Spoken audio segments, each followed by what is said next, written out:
कल्याण पश्चिमेतील प्रभाग क्रमांक 25 मधील स्थानिक माजी नगरसेविका प्रियांका विद्याधर भोईर व विद्याधर भोईर माजी नगरसेवक यांच्या पाठपुराव्याने आमदार विश्वनाथ भोईर यांच्या आमदार निधीतून प्रभागातील पौर्णिमा टॉवर ते पंचपरमेश्वर मंदिरपर्यंत रस्त्याचे काँक्रिटीकरण करण्यात येणार असून त्याचे भूमिपूजन आमदार विश्वनाथ भोईर यांच्या हस्ते करण्यात आले।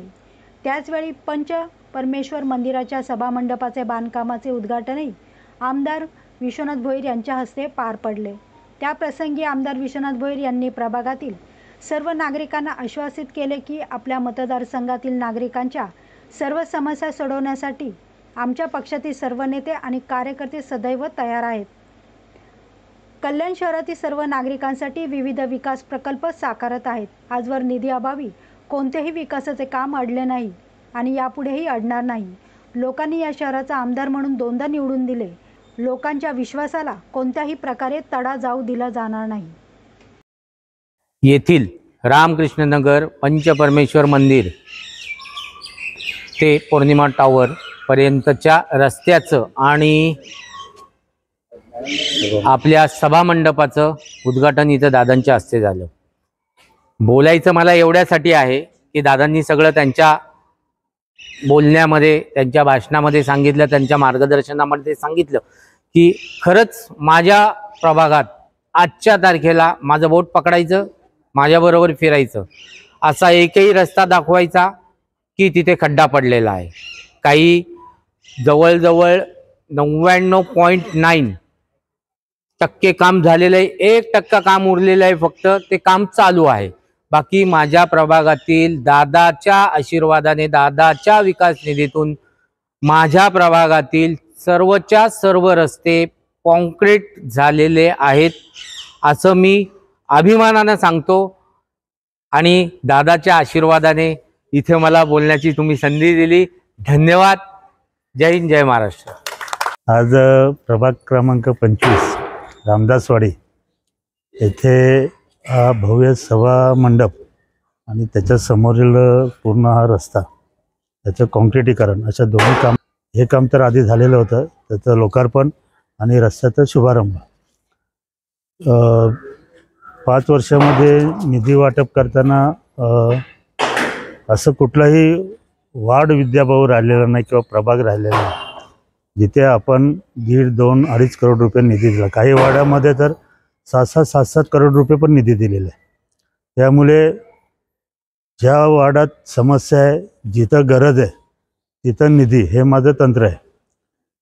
विद्याभाऊचं एक चांगलं आहे आमच्या की कधीच फोन केला की दादा माझी भरपूर कामं झालीत, दुसरं कुठं द्यायचं असेल तर द्या, नसेल दुसरं कुठं द्यायचं तर मग माझ्याकडे द्या।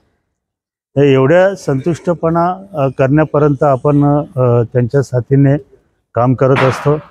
आता कसं आहे, लोकांनी निवडून दिलं आहे, त्यांच्या ज्या दैनंदिन गरजा आहेत, जे त्यांचं काम आहे त्यासाठी दिलं आणि ते पूर्ण करणं मग हे माझं कर्तव्य आहे।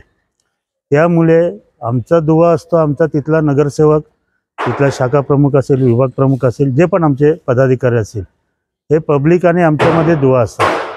जेव्हा आमचा नगरसेवक एखादं काम सुचवतो, आम्हाला जाणीव असते की ते गरजेचं काम असतं, लोकांनी सांगितलेलं काम असतं त्यांना, म्हणून ते आपल्यापर्यंत पोचवत असतात।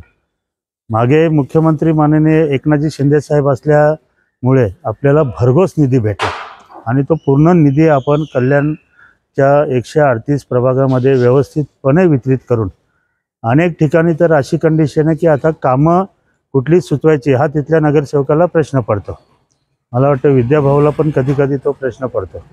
अशा पद्धतीने आपण निधी दिलेला आहे आणि लोकांनी निवडून दिल्यानंतर लोकांच्या माफक अपेक्षा असतात। त्यांना वॉटर मीटर, गटर पाहिजे, ते काय आपल्याला त्यांचं राशन भरून मागत नाही।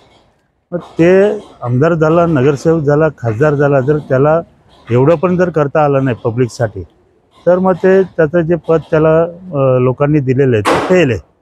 त्यामुळे जास्तीत जास्त प्रयत्न करत असतो। आज सुद्धा आम्ही माननीय एकनाथ शिंदे साहेबांकडे मीटिंगला होतो, तिथे सुद्धा आम्ही कल्याणच्या विकासाबद्दलचे जे रस्ते आहेत, मांडा टिटवाळचे रस्ते, त्याचा पण आपण मागणी केली की साहेब ते पण करा। ते लोक पण बऱ्याच दिवसापासून ते फाईल पेंडिंग आहेत आमच्या, त्यांनी शब्द दिला आपल्याला की उद्या ते आपण बघून ते करून टाकू। म्हणजे अशा पद्धतीने फक्त काय असतं माहिती आहे का, की आमदार ठीक आहे, आमदार झालाय, मिरवत राहतो, हे करत राहतो, तसं नाही. वार्डामध्ये किंवा त्याच्या तो मतदारसंघामध्ये तो किती जागरूक आहे, येणारी कामं तो कशा पद्धतीने पूर्ण करतो. जिथे गरज आहे तिथे निधी, जिथे गरज नाही त्याला 2 वर्ष 1 वर्ष थांबून ठीक आहे बाबा, हे चांगला रस्ता दिसतो, सध्या गरज नाही, अशा पद्धतीचं नियोजन आमच्या नगरसेवकांमार्फत, पदाधिकाऱ्यांमार्फत करत असतो आम्ही. त्यामुळे तुम्ही कुठेही जाल 138 मतदारसंघामध्ये, तर तुम्हाला कोणीही बोलणार नाही की आमदारांनी आम्हाला निधी दिलेला नाही म्हणून. अशा पद्धतीने काम करत असल्यामुळे कल्याणमध्ये कधी नव्हे तो इतिहास घडला. एकदाच निवडून येणारा आमदार परत निवडून येत नाही, हे शापित मतदारसंघ आहे असं बरंच मला सांगितलं होतं, घाबरवलं होतं. पण ह्या जनतेने जे प्रेम दाखवलं आणि जो पाठिंबा दिला त्याच्यावरती इतिहास घडला आणि सिटिंग आमदार पुन्हा निवडून आला. हे सर्व हे पब्लिकच्या हातामध्ये. पब्लिकला वाटलं चांगला माणूस आहे निवडून देतात, वाईट माणूस आहे खाली पाडायचं काम तेच करतात.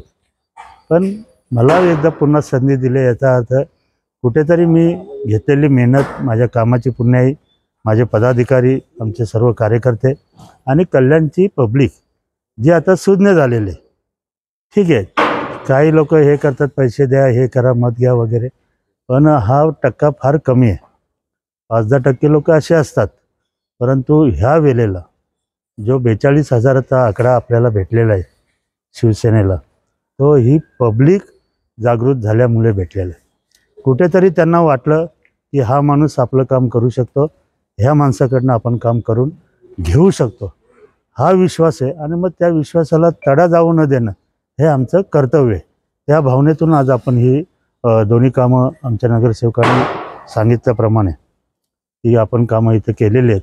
आणि अशाच पद्धतीने पुढेही कल्याण 138मध्ये ह्या पद्धतीचे बरेचसे, मला वाटतं आताच आपले काहीतरी 30-35 कुठे गेला गणेश 30चं उद्घाटन आपल्याला आता करायचं आहे असं. आणि ते घाई ह्यासाठी करतो, आता विद्याभाऊ आमचा बोलत होता मला थोडा आठवडा दे, मला फार भव्य दिव्य करायचं आहे.